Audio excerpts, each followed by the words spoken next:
We live in a country where if somebody asks, यहाँ पुग्न कति time लाग्छ? The answer is most likely to come, बाइकमा 10 minute.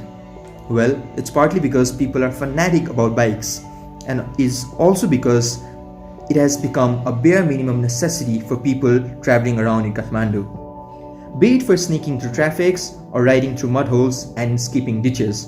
Especially in Kathmandu, it has become a default mode of travel. Today, we have with us something that bike enthusiasts are going to love and people who are riding it as a necessity wished they had it.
Everyone, I'm Anup, your host for a fully automotive channel, Autonation Nepal, and you're watching Autonation Reviews.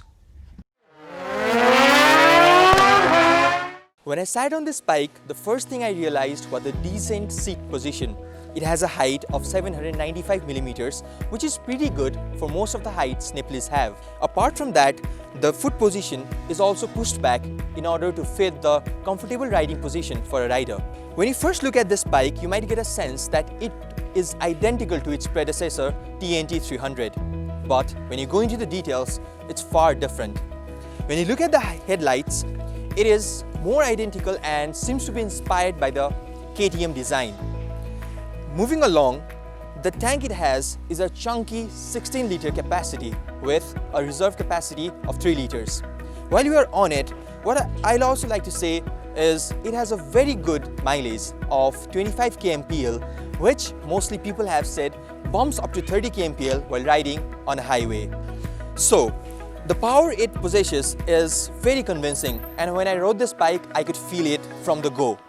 It has a dual-cylinder engine with 6 transmission gear and has a 300cc of capacity, which will give you immense power.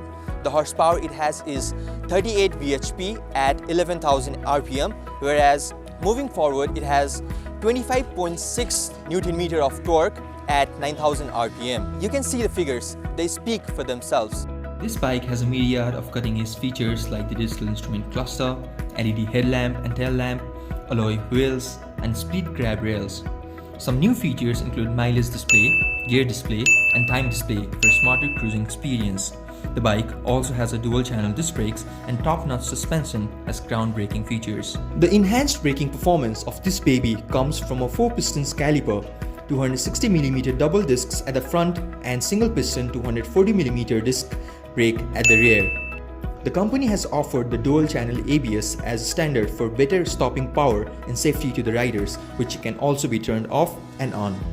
Suspension duties are taken care by a 41mm upside-down forks at the rear and front swing arm with lateral shock absorber with extension hydraulic brake and spring preload adjustment at the rear, which provides the stability to the rider.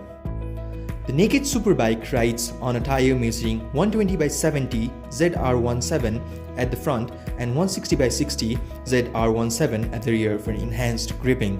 The handle feels very smooth in the tightest curves too, and I felt that myself. All in all, it is one of the best sounding machine in the 300cc category, and I felt that it's ought to attract a lot of people's head. No doubt, its exhaust is amazing, and that is why most people love it so much. With this, we have come to an end of the very first episode of the Autonation Reviews.